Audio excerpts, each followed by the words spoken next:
Nii, Fookuses saade taas eetris ja seekord istub meie laua taga EKRE esimees Martin Helme. Tere, Martin! Tere, Markus!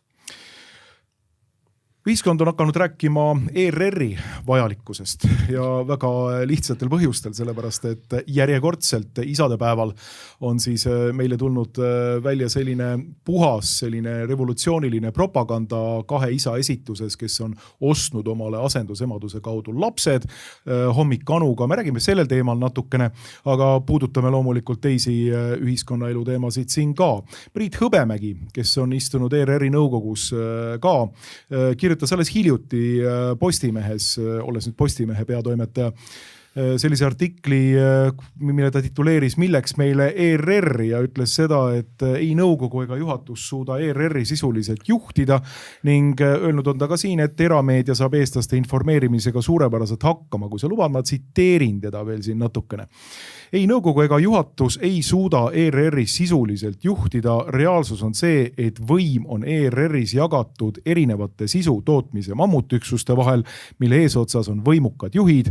Nad teavad, et nõukogu ei tohi neid kantseldada. Kui seda peaks hakkama tegema juhatus, siis tekib kohe suur tüli ja kisa teemal. Niimoodi me ei saa küll Eesti parimat ajakirjandust teha. Meenutage juhtumit, kus üks ETV saatejuht ETV saade tehti väga illustratiivselt lühemaks, sest eelarvet kärbiti, aga avalikkusele jätti mulje, et rüüstati sõnavabadust. Nii, isegi juba, ütleme nii siis, peavool Priit Hõbemägi küsivad suuri küsimusi, milleks meile ERR? No, on rõõm.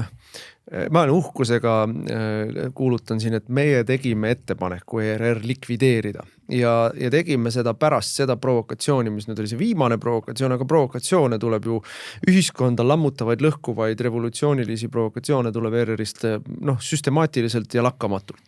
Ega siis vaevu on läinud inimestel meelest ära see, mida nad tegid aasta lõpul oma Madame Vaariku transvestiidi show'ga, kus siis beebisid vastu põrandat loobiti ja suguti lendasid ja see roppus ja dekadents, deklasseerunud dekadents, mis seal on jälg, aga see on selline, kunagi mulle rääkis üks inimene vene anekdoodi, kuidas siis tädikene tuli Platnoi juurde, küsis palju kell on ja Platnoi võttis koni, kustutas talle silma, ütles öö on. Et minu meelest ERR käitub niimoodi, et küsid palju kell on ja lükkavad sulle koni silma ja ütlevad öö on.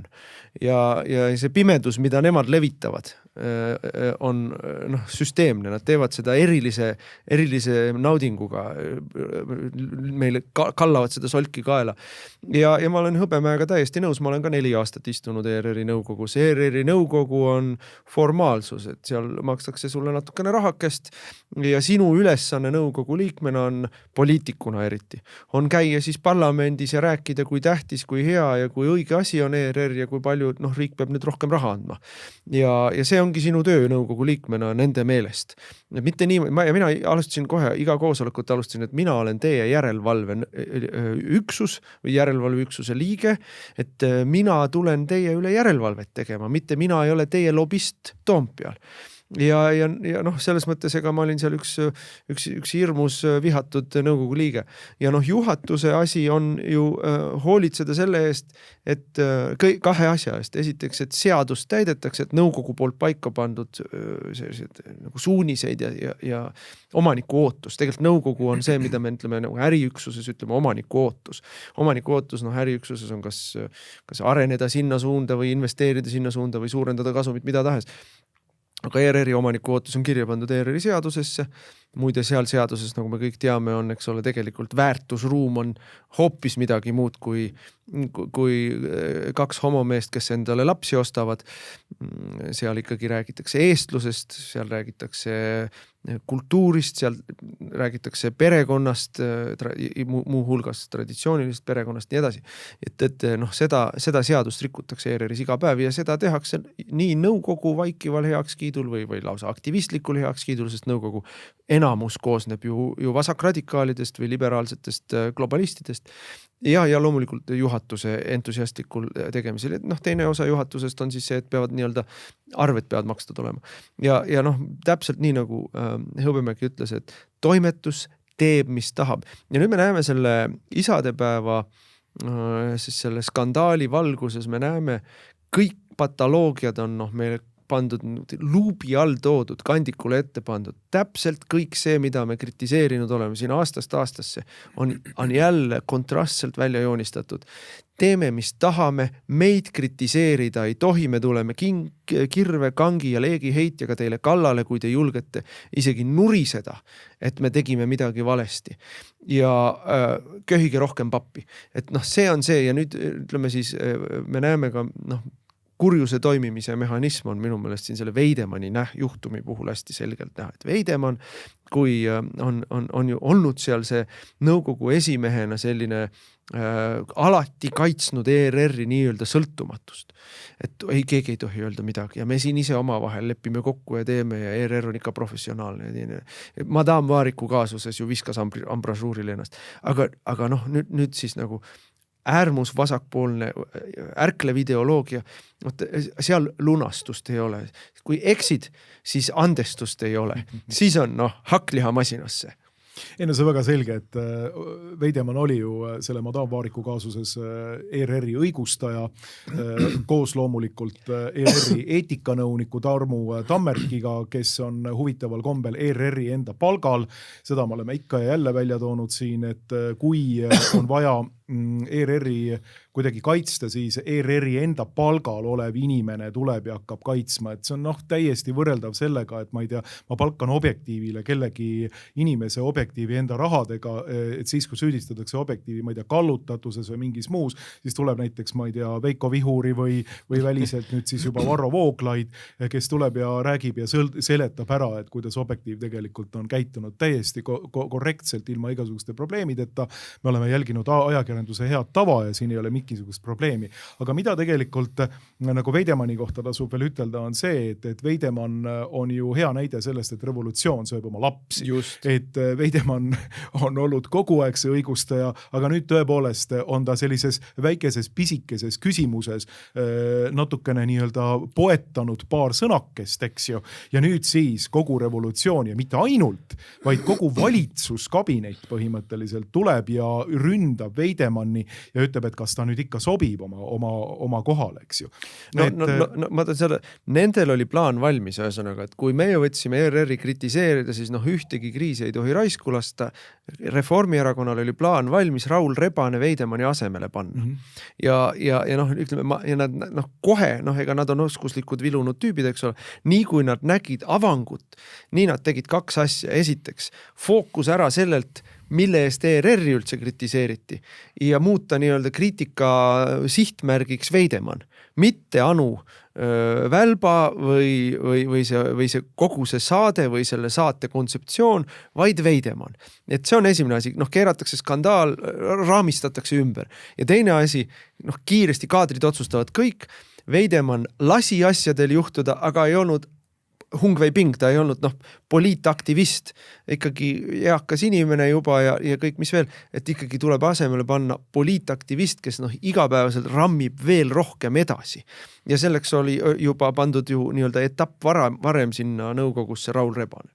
Jaa, muidugi, et üks asi, mis kogu selle asja juures silma paistab, on see, et mulle tundub, et ei saada nagu üldse aru sellest, millised on ERR-i organite pädevused ja millised on ERR-i organite kohustused. Nii, et nõukogu ei ole ERR-is mingisugune nõuandev organ, eks ju. Et põhimõtteliselt võiks teha natukene niimoodi või et võiksite seal natukene nagu mõningaid juhtimisotsuseid teha niimoodi ja siis juhatus on see, kes teeb. Ei. Nõukogu on see, kes teostab järelevalvet juhatuse üle ja annab suuniseid, milliseid asju juhatus peab siis ERR-is läbi viima. Eks ju, see on nagu struktuur. Nii. Ja juhatus peab kuulama nõukogu otsust ja viima läbi selle asja ERR-is. Nii. Aga meil on nagu selline struktuur, et me just nagu, nii nagu me mängime Eesti Vabariiki, et me ei võta tõsiselt neid institutsioone. Täpselt samamoodi nagu ERR-is ei võeta tõsiselt seda, et millised on nõukogu juhatuse kohustused. Nii. Et justkui on nõukogu, kes on ainult, nagu sa ütlesidki, mingisugune rahakogumise organ ja lobigrupp, eks ju, ju, siis on juhatus, kes ei sekku üleüldse toimetuste tegemusse ja siis on nagu kõikvõimsad toimetused, kes kohe tulevad ja helistavad seda ajakirjanduse sõltumatuse kellakest, eks ju, kui peaks juhatus nõukogu otsuse kaudu sekkuma toimetuste tegemisse. Aga see toimetuse sõltumatuse jutt on ju täielik tootem. See on absurdi fetišiks muutunud. Tähendab, ei ole mingit sellist asja, sellega ei saa isegi nõustuda põhimõtteliselt mitte. Et meil on mingisugune toimetus, kes elab mingisuguses vaakummaailmas, kus neile ei olegi ülemusi. Tähendab, see lihtsalt on absurdi jutt. Loomulikult on toimetusel ülemused. Loomulikult toimetuse töösse võib ja peab sekkuma. Loomulikult saab saate sisu ette kirjutada. Täiesti loomulikult. Ülemuse asi on seda teha. Ja noh, aga sellega ei ole juhatus hakkama saanud. Et kui meil siin praegu räägitakse sellest, kuidas Veidemann nõukogu esimehena on kuidagi ei sobi oma ametisse, siis tegelikult on ikkagi juhatus ei sobi oma ametisse. Sest juhatus on hüljanud oma ülesanded, töökohustused ja Roose on loomulikult peasüüdlane siin. Aga see, kes seda ideoloogiat seal läbi viib, on ikkagi Karmen Killand. Ja Killand on see, kes tuletame meelde, alustas oma karjääri ERR-is ülemusena sellega, et uusaasta ööl jäeti Eesti hümn ära. Ja sealt läheb edasi ainult pikk rivi igasuguseid otsuseid, mis skandaali otsa, mida tema on otsustanud või lubanud juhtuda ja pärast lihtsalt irvitab näkku ja ütleb, et aga me oleme sõltumatud. Ei, te ei ole sõltumatud, sellist asja pole olemas nagu teie sõltumatus. Ma käisin, vist oli Postimehes või Kukus vist käisin ka sel teemal arutamas ja seal, et tsensuur on, kui poliitikud tulevad ütlema, mida tohib, mida ei tohi, et siis on tsensuur. Punkt 1. Poliitikud, ERR on avalik õiguslik, mis tähendab seda, et ta kuulub avalikkusele ja kolhoos nagu ta on, et siis tekib alati küsimus, et kes on kolhoosi omanik? Kolhoosi omanik on rahvas. Kuidas rahvas enda omaniku siis õigusi teostab? Valib parlament valib nõukogu paneb paika juhatuse. Aga käsuahel on olemas. Otsustusahel on olemas, ülemused on teada, kus nad asuvad või kes nad on. Ja kui parlamendisaadikud ütlevad, et meile ei meeldi see, mis te teete, siis läbi nõukogu, läbi juhatuse on toimetusel, nii on. Siis teie kuulate ja kui ei kuula, siis uks on seal.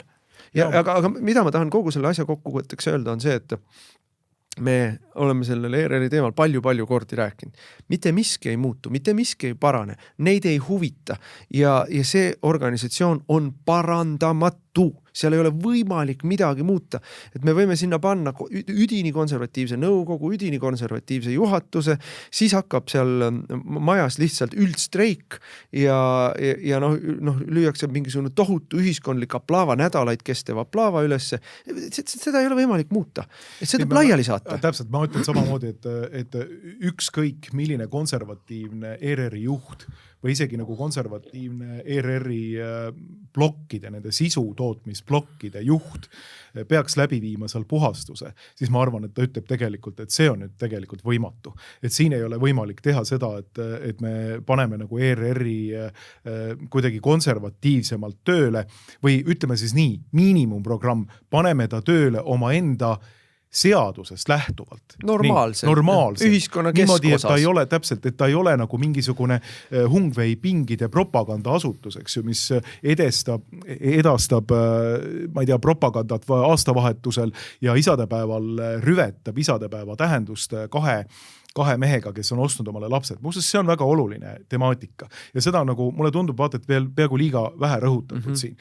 Et see on ikkagi väga tõsine asi, et 3. paragrahvis Rahvusringhäälingu sõltumatuse paragrahvis muuseas. Siin küll ütleb, et Rahvusringhääling on oma saadete, programmide ja muude meediateenuste tootmisel ja edastamisel sõltumatu. See tuleb mõtestada, mida see tähendab, see sõltumatus. Aga siis ta ütleb ka, et ning lähtub üksnes seaduse nõuetest. Nii, oma enda seaduse nõuetest, aga ka Eesti Vabariigis kehtivate seaduste nõuetest. Ja kui meil on nüüd programm, kus esinevad 2 meest, kes on Eesti seadustele vastu töötades kriminaalkoodeksi. See ei ole, et sa saad punase tulega trahvi, see on kriminaal. See on karistusseadustikus Eestis karistatava teoga hankinud omale lapse nii, ja lapsed. lapsed.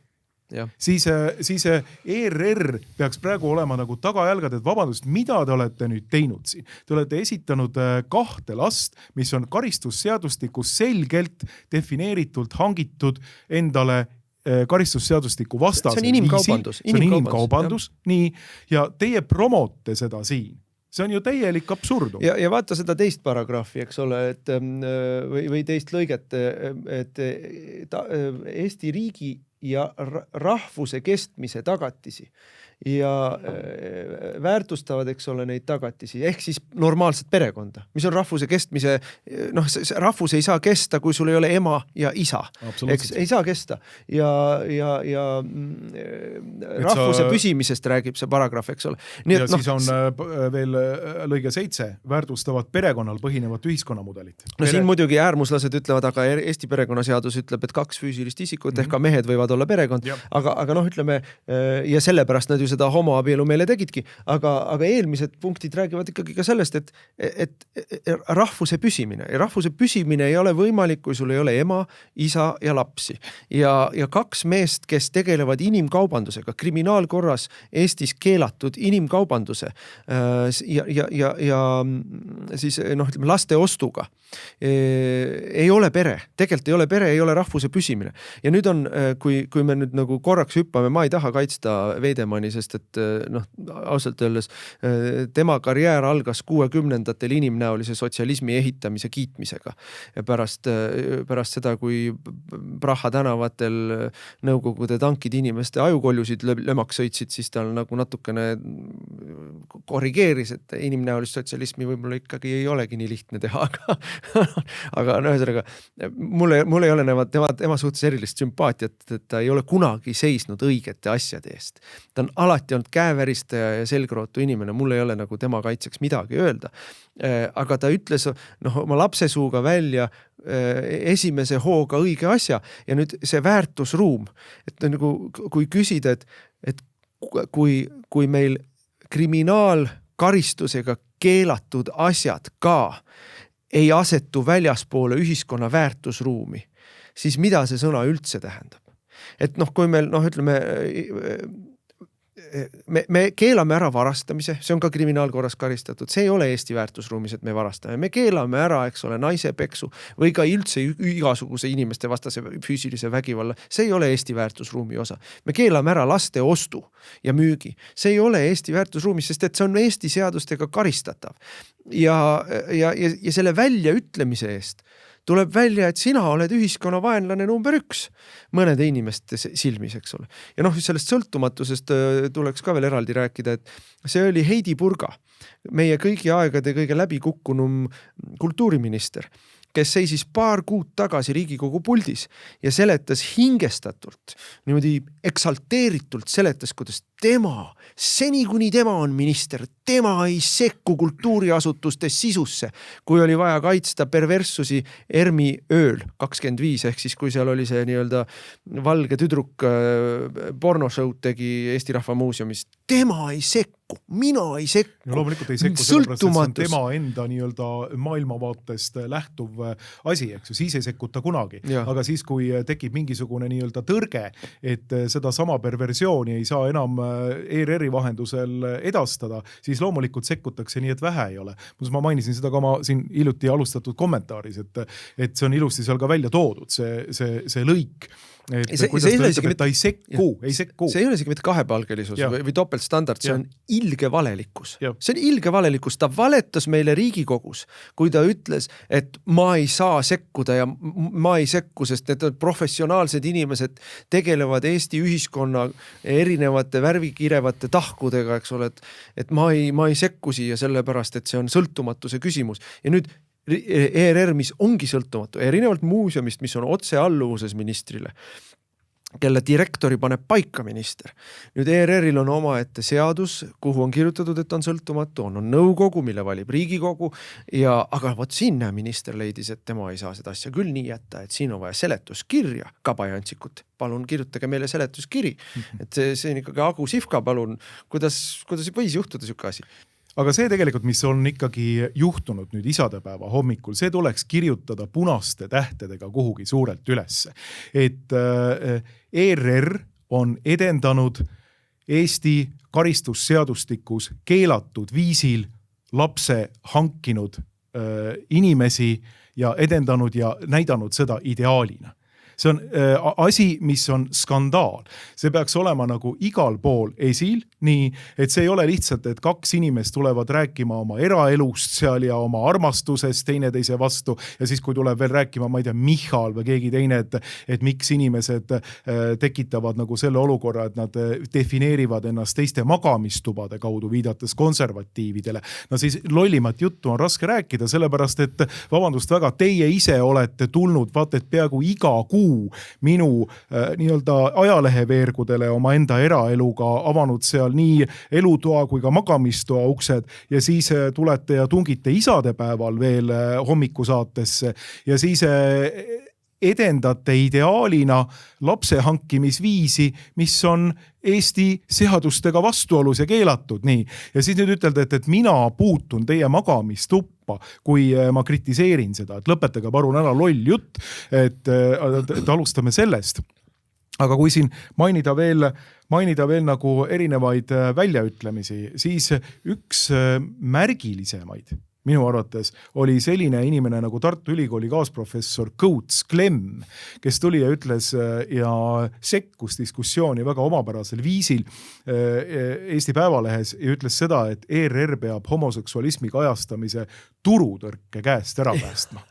Et kui kütate ette, et sellised erameediakanalid, eks ju, ei saa teha homopropagandat kogu aeg 24/7, eks ju. Et siin on nagu turutõrge, et inimesed hakkavad juba kõrini hakkab sellest jamast, nad ei kliki nendele artiklitele, reklaami ei saa müüa, asi on vilets niimoodi, aga siis on meil nüüd selline üllatus, selline riiklik propagandamasin, mille kõik maksumaksjad maksavad ise kinni ja selleks, et nüüd niimoodi turutõrketeta lihtsalt revolutsioonilist propagandat edendada, ongi meil siis vaja nagu ERR-i. No see on nagu niivõrd küüniline ja niivõrd nagu terve mõistuse vastane seisukoht. Ja tegelikult näitab ära, et milline on selle seltskonna nii-öelda kultuurirevolutsionääridest, tädikeste, kes kipuvad alati igal pool muuseumijuhtidena ja siin ERR-i Karmel Killandi näitel peatoimetajatena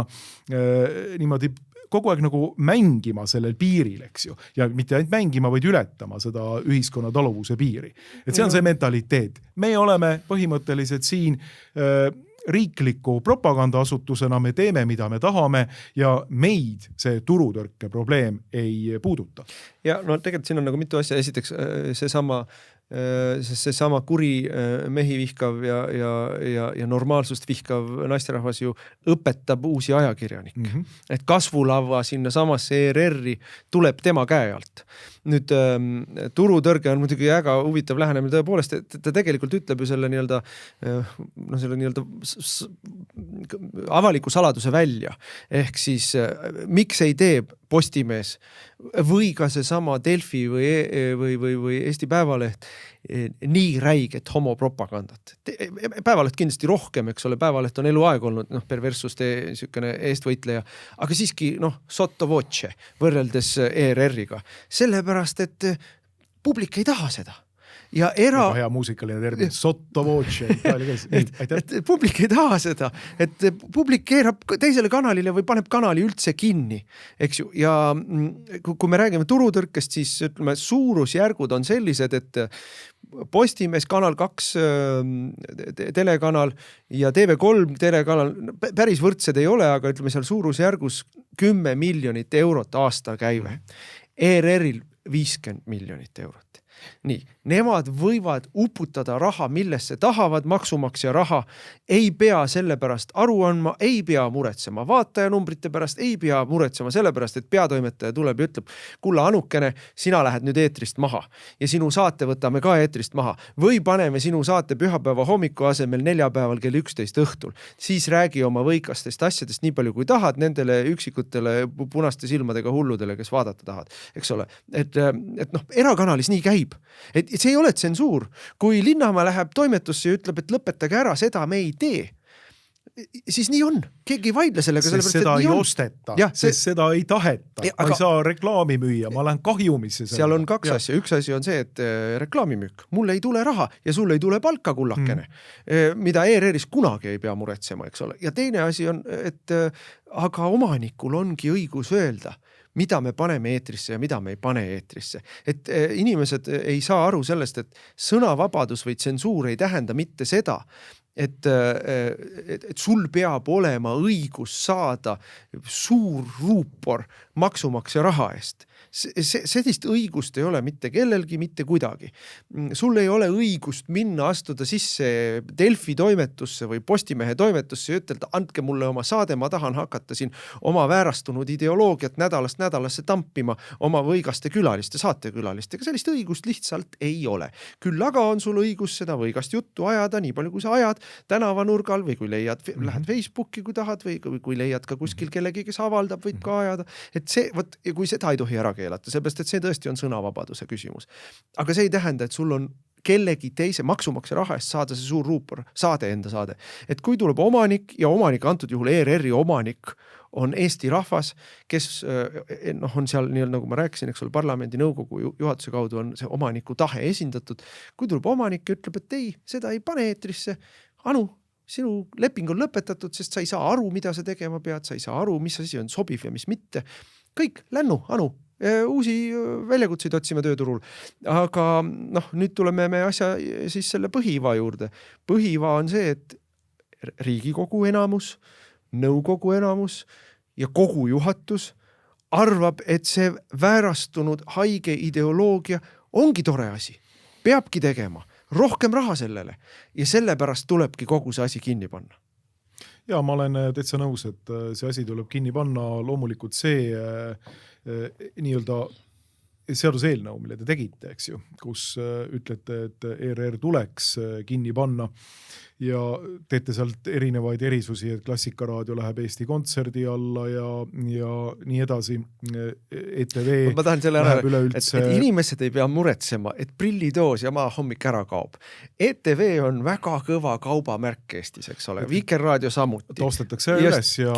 mul on isegi investor olemas ETV-le, et sellele leiab ostja ja uus omanik teeb selle sisuga, mis ta tahab ja kui on populaarsed saated nagu Õnne 13, kuhu ERR on ka külahomu sisse toonud ikkagi, et oleks ikkagi Eesti elu kogu tema mitmekesisuses ilusti meile jälle hommikusöögilauda ära toodud või mis iganes kellaajal see eetris on, ma pole kunagi vaadanud, et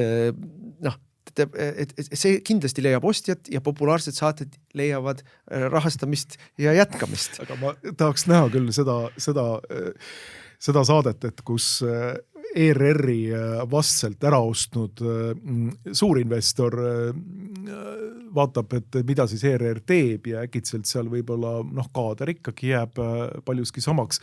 Äkitselt seal on ikkagi välja toodud nagu pühapäeva hommikune saade, nii-öelda propagandanurk või omunurk, eks ju, et kus siis nagu saab pühapäeva hommikul. No ma arvan, et see lõpetatakse ära nagu 2 sekundiga, selline pull, nii, läbi, nii. Minema. Tooge raha palun rohkem sisse, mitte ärge viige ära. Minema. Aga see on tegelikult tõsine asi, tähendab, sest et selle ühiskonna väärastamine on ikkagi väga kaugele ja väga sügavale jõudnud. Kui ma vaatan neid kommentaare, kui ma vaatan seda liberaalse leeri absoluutselt seestunud raevu, mis reageering oli praegu, siis ja kui ma vaatan neid lolle ajupestud inimesi, kes ütlevad, mind see ei sega, mis see sult ära võtab, 2 inimest armastavad ja siis sa vaatad, et see ühiskonna konditsioneerimine, idiotismi on hästi sügavale juba jõudnud, et ma küsin vastu, et aga kuidas sind segab see, mis sult ära võtab see, kui me võtame ära Vikerraadio, võtame ära Istanbuli konventsiooni.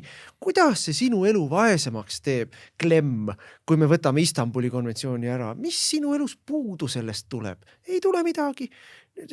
Nende argumentatsioon, et mis see sulle tegi, Martin, et nad tegid oma abielu? poliitika on avalik asi, meedia on ka avalik asi, see ei ole küsimus minus või sinus või isegi pillerites, eks ole, keda ma isiklikult tunnen, olen suhelnud, kenad inimesed, eks ole, aga küsimus on ühiskonna väärtustes ja selles, kuidas ühiskond toimib ja me oleme absoluutses iibekriisis, absoluutses moraalses kriisis, me lihtsalt me oleme juba kuristiku servalt üle ja kukume, lihtsalt ei ole veel vastu põhja prantsatanud. Ja inimesed ikka veel keerutavad pöidlud ja räägivad, et mis teil viga on? Mis te vingute? Et tegi midagi halba see, et me oleme ühiskonna kõik alustalad ära hävitanud. Elame hästi ju. See on pikem jutt muuses ja see on üks asi, mis mind selles diskussioonis nagu kõige rohkem häirib, et on suudetud ära anda ja ma ütlen täitsa teadlikult seda, et on suudetud ära anda oma enda moraalsed printsiibid ja võtta vastu see propaganda narratiiv ja seda nagu päris laialdaselt ühiskonnas. Ka mingisuguste võib-olla algselt isegi nagu konservatiivselt tendentslikult meelestatud inimeste puhul. Et jah, et mis see ära võtab, mis see teeb, mis see on, eks ju. Kui sa ei suuda tsivilisatsioonina ja kultuurina ja riigina tajuda, mis see ära võtab sinult, kui teeb perekonna tähenduse ja abielu tähenduse, millele perekond rajaneb, mis on viljakas kooslus, ainus viljakas kooslus üldse, nii kus sündivad lapsed. Ainus, mis tulevikku toob. Ja kui te seda ei näe, et kuidas see on oluline riigi ja rahva kultuuri edasikestmiseks, nii nagu näeb ette meile Eesti Vabariigi põhiseaduse preambul, nii, siis ma küsin, et ma ei tea, millest te enam aru saate. Ei saagi, vaata, mina mõtlesin, üks koht, kus minu meelest ma tundsin, kuidas ühiskonnas selline täielik murdumine oli toimunud, oli siis, kui Marko Mihkelsoni pedofiilia skandaalile ei olnud skandaal. Et meil on nagu ehe näide sellest, kuidas meil on tipp-poliitikas on mees, kes alaealisi lapsi alasti pildistab, nende piltidega nii-öelda lõbutseb ja omerta täielik, vaikiv ja inimesed hakkasid rääkima sellist juttu, et eraelu ja ärme laste pärast sekkusi. Vastupidi, laste pärast oligi vaja sekkuda. Et see, ja kui see kui pedofiilia on suudetud nagu ühiskonnas niimoodi maha müüa, et ei ole skandaali, aga mis siis laste ostmine, müümine, laste, emade orjastamine, mitte miski, siis ei olegi ju midagi enam, mis kuskil nii-öelda piiri ei ole enam, millest üle minna ei oleks võimalik. Mul oli see sama tunne ja ma pean tunnistama, et parimad argumendid kogu selle asja juures oli see, et aga meil kõigil on ju mingisugustest väikestest lastest nagu sellised paljad pildid, et on küll, minu väike laps on kuskil vannis niimoodi, teen küll paljas nagu porgand niimoodi, on küll selliseid pilte küll, on, täitsa tunnistan vabalt niimoodi, aga ma võin erinevalt Marko Mihkelsonist ilmselt panna selle pildi, ilmutada ja panna omale kamina simsine ja ütelda, et vaata, kui tore, et näed, väike pisikene ponks on seal vannis, eks ju, näed, selline sa olid nagu 1,5-aastase või aastasena, niimoodi.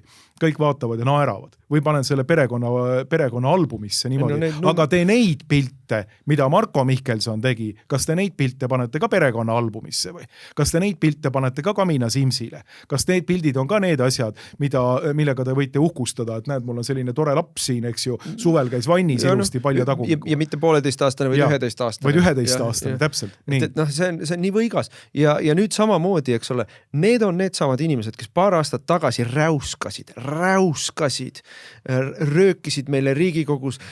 Konservatiivide arvates on naised sünnitusmasinad, paned mündi sisse ja vups, laps tuleb. See oli Kaja Kallas. Tema isa Siim Kallas rääkis, kuidas konservatiivide arvates on naised nagu lehmad, kellel igal aastal peavad poegima. See oli see retoorika. See oli see räuskav, räige retoorika, millega siis ultraliberaalid, äärmusliberaalid nagu ründasid normaalseid inimesi, normaalsust ja perekondi, lapsi ja lastega perekondi. Ja nüüd need samad inimesed seisavad ja kiidavad kiidavad seda, et paned mündi sisse ja laps tuleb, sest et täpselt see on see, mida näidati meile seal isadepäeva hommikul. Pane raha sisse ja laps tuleb.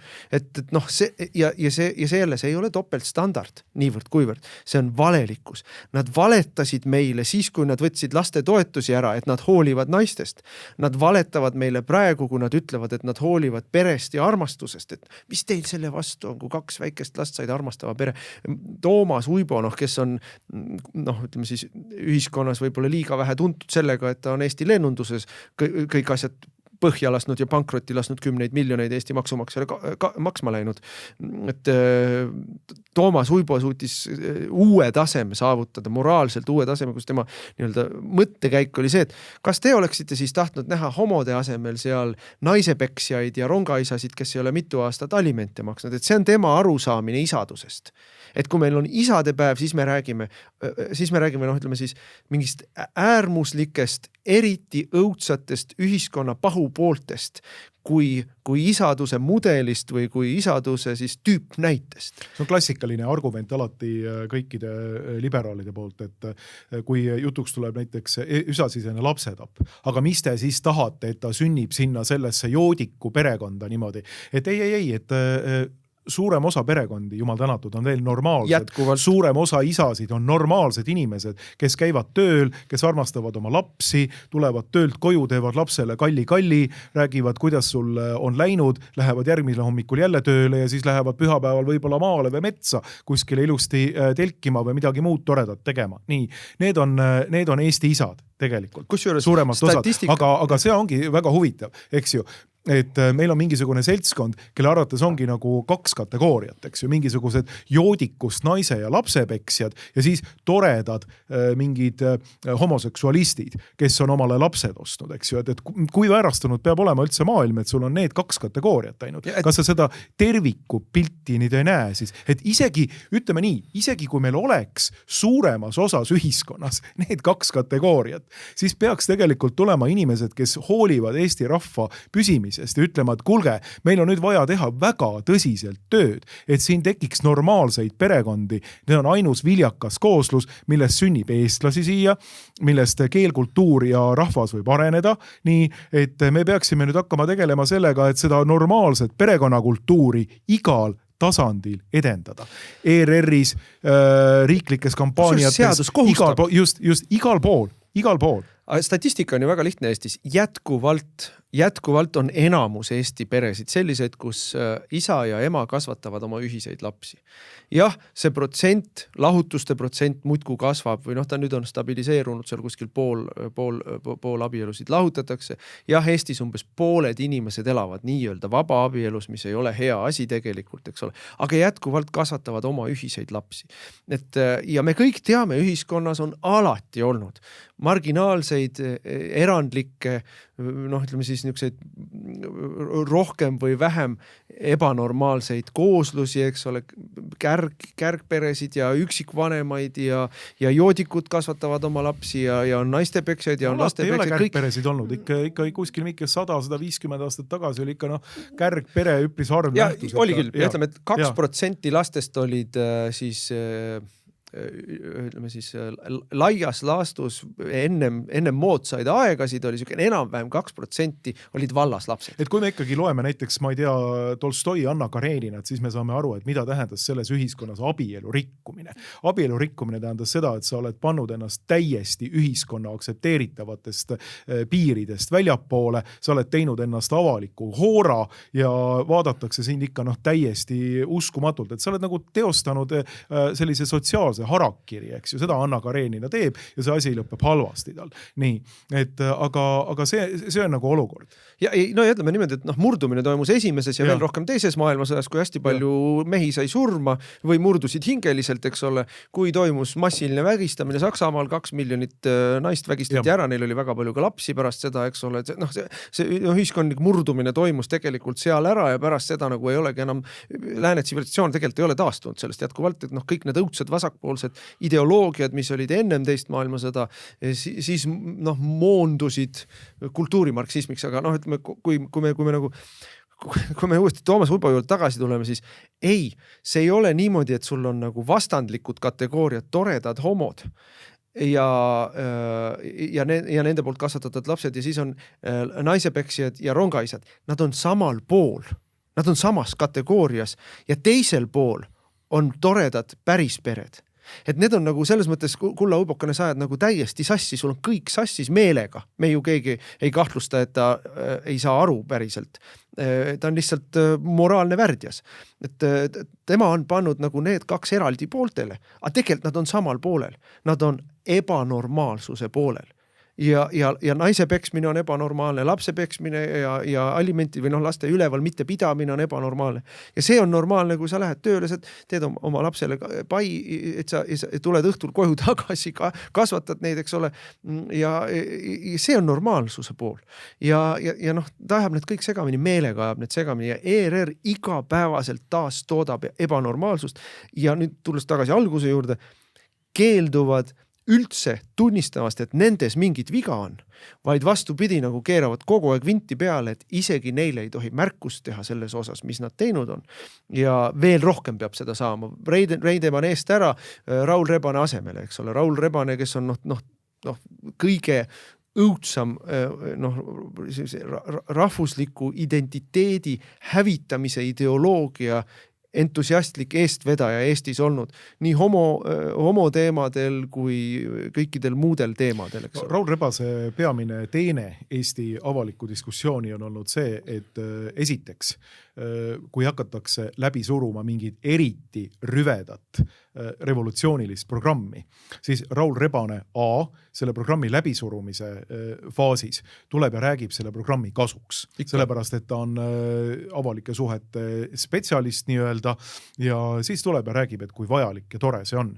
Ja siis, kui juhtub, et rahva vastuseisu tõttu see asi takerdub, nii nagu takerdus kooseluseaduse tõttu või nii nagu on takerdunud siin võib-olla, ma ei tea, rohepööre 2,2 või 6 miljardi varastamine, eks ju, rahva rahaga, et siis tuleb Rebane välja sellega, et ütleb, et asi ise on täiesti geniaalne, asi ise on suurepärane, aga valitsuse kommunikatsioon tahab natukene timmimist. Kommunikatsioon oli natukene vale.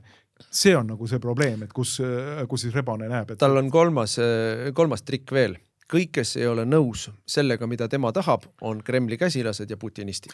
See on nagu lihtsalt, sellest ei pääse. Ükski tema artikkel ei pääse sellest, et mina, sina ja Varro kõik oleme, kui me isegi ei ole tõestatult raha võtnud või ei teeni neid kuidagi otseselt, siis me lihtsalt olemegi sellised.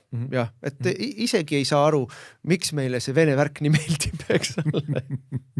Uskumatu. Nii, sellest saab tegelikult rääkida pikalt ja ma arvan, et me oleme puudutanud siin mingisuguseid lõimesid, millest annaks teha nagu terveid saateid. Üks just on nimelt see, et kui kaugele me tegelikult oleme ühiskonnas jõudnud sellega, et Eesti riik ja Eesti rahvas ongi kas pöördumatult või väga tõsiselt kahjustatud nagu revolutsioonilise ideoloogia poolt ja kuidas see üles äratada. See on nüüd asi, mida ma tegelikult siin selles saates praegu nagu... Ma vastan sulle tegelikult, minu meelest on vastus olemas. Surmahirm on selle asja nimi. Kui Eesti rahvas ja Eesti rahva surmahirm on praegu kanaliseeritud ju väga oskuslikult nii-öelda Slava Ukrainasse. Et see on meie sõda ka ja anname sinna iga viimase oma raha ära ja võtame kõik venekeelsed slaavlased vastu, kes üle piiri tulevad ja nii edasi, nii edasi, nii edasi.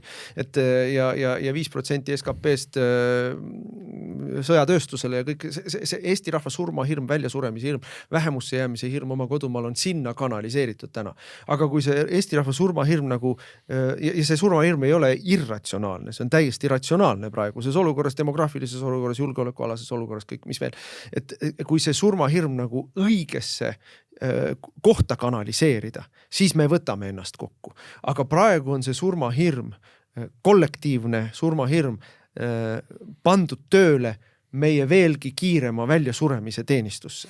Ja siin tuleb ärkamine, siin on kollektiivne katarsis peab meid aitama aru saada, paradigma muutus peab tulema. Absoluutselt peab tulema ja ma olen korduvalt rääkinud seda, et kui nüüd Eesti rahvas ei suuda neid stratkome niite ja neid juhtmeid oma ajudest välja kiskuda, kas väga suure valu hinnaga, et kui te millegile vastu seisate, siis tuleb Mutin ja nii edasi ja nii edasi ja nii edasi. Te olete Kremli käsilased, kui te seda temaatikat ei suuda nüüd oma ajust välja kiskuda, isegi karjudes valust, siis see seltskond, kes on praegu pukis, teeb teiega ükskõik mida. Eesti saatus, ja me liigume sellel trajektooril väga selgelt, et on Transnistria.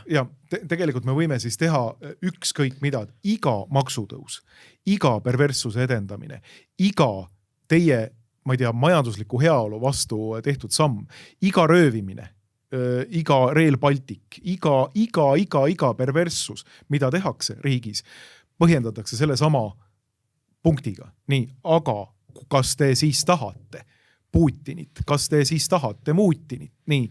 Ja kui te ei suuda seda läbi näha, kulla inimesed, kui te ei suuda neid traate enda ajust välja kiskuda, siis ei ole midagi teha. Ja siis on nii, nagu Liidia Koidula ütles, peaksin 100 surma seepärast surema ja see 100 surma juhtub iga päev. See 100 surma me loeme uudist sellest, kuidas Eesti inimesed on Euroopa Liidus kõige vaesemaks muutunud. Ei jõua toitu osta, ei jõua riideid selga osta, ei jõua kodu kütmise eest maksta. Eesti inimesed ei jõua enam autosse kütust osta. Eesti inimeste vaesus, see on igapäevane 100 korda suremine. See, et sul pannakse kodulähedane kool kinni, see, et sul tulevad nokulaulu lauljad, tulevad lasteaeda, see, et sul isadepäeval valatakse roojaga sind üle ja vana aasta lõpul valatakse roojaga sind üle, virrutatakse pangetäiega läbi ekraani sulle näkku, kalaraipeid ja mida kõik. Eks, see on see 100 surma, peaksin surema, sest et see ei ole niimoodi, abstraktne ettekujutus, et jah, oleme siin Läänemere kaldal 6000-5000 aastat olnud, et oli ilus, aga nüüd me rahvusena ilmselt paneme poe kinni. See ei käi nii. See ei ole selline ilus, vaikne, ma ei tea, sügisesesse ära haihtumine. See on 100 surma, iga päev sured. See on see, et sul tuleb ukrainlane ja vene keeles sõimab sind poe sabas või taksojuhina. See on see, et sul pannakse lapsed venekeelsesse kooli ja öeldakse, et see on eestikeelne haridus. See on see, et sul tõstetakse kõiki makse peale hasartmängumaksu. See on see 100 surma ja see on alandav, see on piinarikas, see on vastik ja kui sa sellele vastu ei hakka, siis see muutub iga päevaga hullemaks. Sa vaatad neid saksa pensionäre, kellele araablased peksavad lihtsalt mõnu pärast, lõbu pärast tänaval. Nemad ka 100 surma surevad, sellepärast, because wir schaffen das. Sest et ma olen nii salliv, mina ei ole rassist. No keda huvitab, ära vägistame ja ikkagi ju, et ei ole rassist, seda parem, siis sa ei hakka vastu. Absoluutselt. Muuseas, tahtsingi selle teema juurde saate lõpuks tulla, et kui valitsus tõstab kõiki võimalikke makse, ja tekitab ette uusi makse, siis üllatus. Meil on praegu selline olukord, kus teisel lugemisel on valitsuses eelnõu, mis plaanib langetada hasartmängumaksu. Ja siin on siis pikalt laialt nagu selgitatud valitsuse poolt, et see toob kaasa kultuurile ja spordile suurt edu ja nii edasi. Ehk siis 6% läheb hasartmängumaks selle seaduseelnõu kohaselt 4%. Trepiga nii-öelda, jah. Trepiga alla. Nii, et kui nüüd see ei ole otsene korruptsioon siin, no mis see siis on? Mulle tuli, seda veavad, et kuulaja või vaataja saaks aru, seda veavad Tanel Tein, Eesti 200, asendusliige Riigikogus, eks ole, Kristina Kallase asemel, kui ma nüüd õigesti mäletan, ja Kadri Tali. Ja tuli, ja nad masseerisid meie fraktsiooni liikmeid ka, et müüvad seda selle jutuga, et aga kultuuril on nii vähe raha, kultuuril on raha juurde vaja, punkt 1, kultuurile sellest raha juurde ei tule.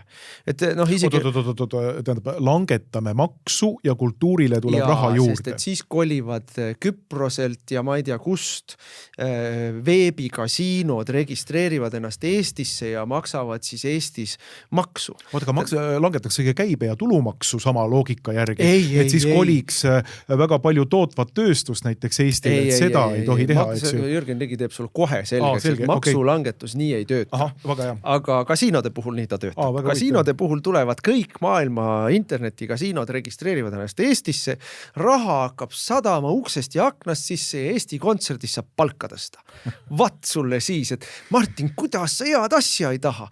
Sportlastele saab raha juurde anda ja kultuurnikutele ja äkki isegi teatrumi saab uuesti käima panna ja nii edasi, et noh, see on see jutt, tegelikult on see puhas, no see ongi korruptiivne lobism, lobistide üritus, keegi saab selle eest nii-öelda oma osa kätte, et seda seaduseelnõud läbi surutakse. Tegelik Rahandusministeeriumi hinnang on see, et raha juurde ei hakka tulema ja kõrval on rahapesu andmebüroo hinnang selline, et rahapesu oht ja kriminaalne tegevus suureneb. Pluss Sotsiaalministeeriumi hinnang kõrval kasiino sõltuvuse probleemid suurenevad. Ja noh, sinna juurde, eks ole, paneme sinna juurde ega olipetid ehk siis need nii-öelda kodused striptiisitarid. Need ju on ka osa sellest businessist ehk siis ka naiste alandamine, naiste müümine ka suureneb. Ehk siis inimkaubandus me jõuame tagasi siin selle juurde, et pane münt sisse ja noh, naine võtab paljaks, kui mitte ei sünnita last kord aastas. Et noh, see retoorika, millega liberaalid tavaliselt tulevad noh, kallale konservatiividele, siin järsku enam ei kehti.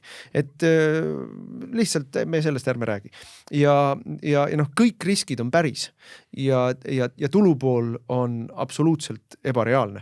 Ja täiesti selgelt läbi nähtav raha eest ostetud seaduseelnõu. Kas on üldse tehtud mingisugust hinnangut, et kui palju siis võiks tulla neid erinevaid internetikasiinosid siia Eestisse, kui see maks langeks 6%-lt 4% peale? No, on seal mingisugust hinnangut? On ikka muidugi ma ei ütle, et see oleks nagu adekvaatne loomulikult nagu ministeeriumite puhul ikka. Mõni miljon võib-olla on selline nii-öelda paberi peal joonistatud tulukasv. Noh, mõni miljon ei ole ka ausalt öeldes raha, mille pärast kõiki neid riske võtta. Aga me kõik saame ka aru, et see mõni miljonit on virtuaalne, tähendab, seda ei tule. Tegelikult seda ei tule. Et see eelarve poole mõju on küsitav, kas üldse mingit mõju on. Aga kulupool suureneb küll. Kulupool suureneb selle tõttu, et kriminaaljärelevalvet, rahapesuvastast järelevalvet tuleb tugevdada, inimesi rohkem tööle võtta, rohkem kuritegevust tuleb Eestisse, rohkem rahapesu tuleb Eestisse, rohkem kasiino sõltuvustega tekitatud sotsiaalseid probleeme tuleb Eestisse, millega tegelevad juba teised ministeeriumid, sotsiaalministeeriumid, eks ole, muud asjad.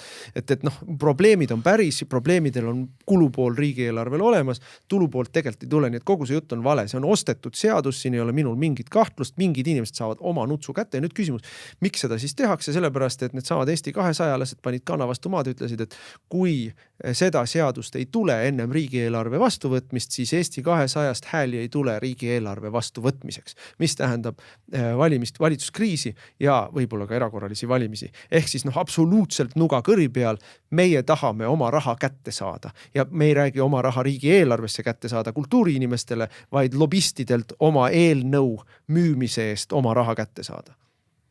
Jälk. Ma ei oska muud moodi kirjeldada seda. Niimoodi Eestis valitsevad Eesti 200 ja Reformierakond.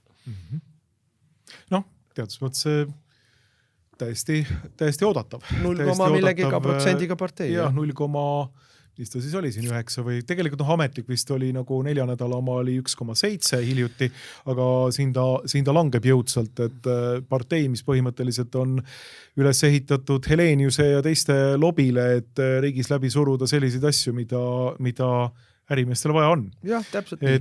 Aga teada on siis, kes need on, kas nüüd kasiinoärikad on E200 taga niimoodi ilusti ja rahulikult tellivad seadust endale. Kaks saadikut Riigikogus, kes selle eest võitlevad, noh ikka nukkidega, on Tanel Tein ja seesama Kadri Tali. Et kas nad on ise tanki roninud või on nad pandud partei poolt tanki, kust mina tean ja ausalt eriti ei huvita ka. Et kõik üks kamp minu silmis, eks ju, aga absoluutselt ütleme siis ühiskonna vaenulik tegevus on see, mis nad teevad. No, absoluutselt. No kui vaadata veel seda, et sama argumendiga saaks nagu reaalselt Eesti majanduse korda, kui me hakkaksime reaalselt makse langetama, taastaksime automüügi Eesti Vabariigis, mis on langenud üle poole, eks ju, et kui igal pool meie naaberriikides on automüük kasvanud, nii Lätis kui Leedus eriti, kus majandus üldse kasvab ja rääkimata seal Poolast, kus majandus juba kasvab pikemat aega, siis Eesti majandus on, ma ei tea, mitmendat kvartalit juba regressioonis ja olukord on see, et meil põhimõtteliselt uute autode müük on põhimõtteliselt langenud alla igasuguste arvestuse. Nii, need inimesed ei müü enam ära, ei vaheta enam autosid ja ma muuseas paningi ette, et Jürgen Ligile tegelikult tuleks panna ikkagi ette, et võib-olla tasuks veel nagu see viimane kopikas ära teha sellega, et kehtestada auto remondimaks, et vaata, kui see on tegelikult ei müü oma autot ära või auto ei vaheta omanikku, sellepärast et see registreerimistasu on nii suur, siis oleks tegelikult hea teha niimoodi, et sa käid korra, putitad oma autot ja siis sealt läheb ka veel riigile, mitte ainult loomulikult nii-öelda töökulud ja käibemaks ja kõik muu, vaid et veel autoremondimaks oleks ka veel hea kehtestada. Sest mõtle, kui sul on vana auto, siis see on ju ikkagi emakese maa rüvetamine. Ja ikkagi vana auto on loodust kahjustav asi ja selle pealt sa pead maksma igal juhul. No, siis kui automaks tuli, me hoiatsime, kulla sõbrad, Eestis inimesed hakkavad sõitma vanade romudega, inimestel ei ole raha, et osta uusi autosid või hoida autot parki korras, vananenud autod on teedel ohtlikumad, liiklusõnnetuste hulk suureneb. Hoiatsime selle eest, kui võeti raha ära teede hoolduselt, et liiklusõnnetuste hulk suureneb. Hoiatsime selle eest, et kui 4-teelisi teid edasi ehita liikluskoormus kasvab, liiklusõnnetuste hulk suureneb. Ja nüüd, mis meile räägitakse? Oi, Eesti teedel on liiklusõnnetuste hulk suurenenud, me peame hakkama kiirust piirama ja me peame ikkagi hakkama siin maksustama veel rohkem, et inimesed nii palju ei sõidaks ja tegema siin 15-minutilisi linnasid ja muid asju ja ummikumakse ja asju, et ikka inimesed ei sõidaks nii palju, sest et vaadake, meil on tõusnud liiklusõnnetuste hulk ja statistikasse läheb ju kenasti sisse ka see tapja Tarmo, kes sõitis laupkokkupõrkesse suvalise süütu inimesega, see läheb ka liiklusõnnetuste statistikasse, et ise te olete loonud kõik tingimused, et inimesed teedel saaksid viga ja surma ja siis ütlete, et ai, me peame hakkama siin kiiruseid piirama ja me peame hakkama siin autosid inimestel ikkagi piirama, sest tahate ju turvalist elu, et see on nii väärastunud kõik, see on nii valelik kõik, mida nad teevad, et see ajab nii vihale. Jah, ajab. Loomulikult ajab. Siin ei ole mingit küsimustki. Jah, ikkagi nagu lõppkokkuvõttes võib küsida, et kui riik toimib niimoodi, et kas see riik on üldse enam Eesti riik ja kas see riik on mingisugune moodustis, mis tegelikult on eestlase ja Eesti Vabariigi põhiseaduses ja selle preambulis edendatud väärtuste otsene vastane. See riik ongi vaenlane tegelikult. No nüüd läks jälle putinismiks nüüd ära. Sina tahad siin mingit rahvusriiki, põhiseadus pärast rahvusriiki ja kuna sa seda ei saa, siis hakkad kohe Putinit kiitma, eks. Jube värk. Jälk värk, ausalt kuhu me kõik langenud oleme. Ei, mina olen suga täiesti sama meelt, et kui ma vaatan seda, mismoodi Riigikogu valitsetakse, vaata, mingi pisikesed asjad, millest mida ei ole mõtet isegi nagu detailides siin. Ma tahaks iseseisvust, palun. Putinist selline. Aga see, kuidas on ära mürgitatud kaev, kust me kõik joome, sellepärast, et Eesti 200 teab, et ta on lõpetatud. Ja nad võtavad veel, mis võtta annab, nii kaua kui võtta annab, nii palju kui võtta annab. Ja nad mürgitavad erilise sellise sadistliku mõnuga seda kaevu veel rohkem, sest nad teavad, et nemad nagunii sealt kaevust enam juua ei saa, aga me kõik ülejäänud siin ühiskonnas, poliitikas. Et meie nagu loodaks edasi olla, mina loodaks, et me oleme ka järgmises Riigikogus erakonnane sees, eks ole, erinevalt Eesti 200-st ja võib-olla isegi lausa valitsuses, eks ju. Et see, missuguse sellise, pärast meid tulgu kiivee uputus suhtumisega meid valitsetakse, on ju, avalikkus või rahvas tajub seda selja ajuga, ja see võõrandumine, inimeste selline latentne vaenulikkus omaenda ühiskondlike institutsioonid nagu ERR või mingite teiste ühiskondlike institutsioonide vastu. See on minu meelest epideemiline Eestis ja üldse mitte irratsionaalne jälle, täiesti põhjendatud. Ja kus see nagu kursikorrektsioon tulla saab, kuni meil ei ole e-valimisi ära lõpetatud, kuni meil Raul Rebased jätkavad Stratkomi tegemist, eks ole, ja ERR jätkab siin äärmusideoloogia pushimist. Et noh, kuni inimesed ei ütle otsustavalt, et ma ei kuula teie lolle loosungeid, lihtsalt ei kuula. Noh, senikaua mina küll ei kujuta ette, kus see murdumispunkt, see ettekujutus meil Eestis, et noh, ühel hetkel rahva kannatus katkeb, ei katke, toimub entroopia. Ja, ma arvan ka, et rahvas on läinud nagu entroopia teed, ta on põhimõtteliselt läinud nagu sellise vaikse kannatuse ja ärasuremise teed. Inimesed on läinud seda teed, et nad sulguvad sellest poliitilisest või sulgevad ennast sellest poliitilisest reaalsusest välja, teevad seda väikest pisikest asja veel, mis neile on jäänud ja neid justkui ei huvitagi enam see Eesti riigi tervik. Ja sellepärast ma arvan, et kõik need üha kramplikumalt me hakkame nägema neid loosungeid. 24. veebruar on tulemas. Üha kramplikumalt me hakkame nägema kogu selle nomenklatuuri sellist laulupeo ja 24. ja võiduparaadi juttu niimoodi, kuidas nagu räägitakse, kui kihvt meil siin on, kuivõrd ilusasti me siin oma kodumaad kaitseme ja nii edasi. Edulugu Eesti. Ja tark rahvas. Ja tark rahvas, e-tiiger nii-öelda, et kõik see asi. Et see on piinlik ja ma arvan, et kui siin peaks tulema tõeline kriis, siis kogu see kaardimajakene kukub kokku. Selle asja nimi psühholoogiline nihestumine minu meelest, et puhas psühholoogiline nihestumine või ka psühholoogiline ülekandmine, eks ole, et noh, sul on sisemiselt inimesed saavad aru, kui räbalasti asjad on.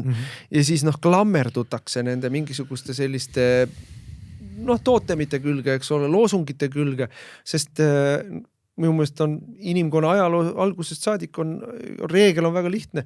Ilus vale on populaarsem kui kibe tõde.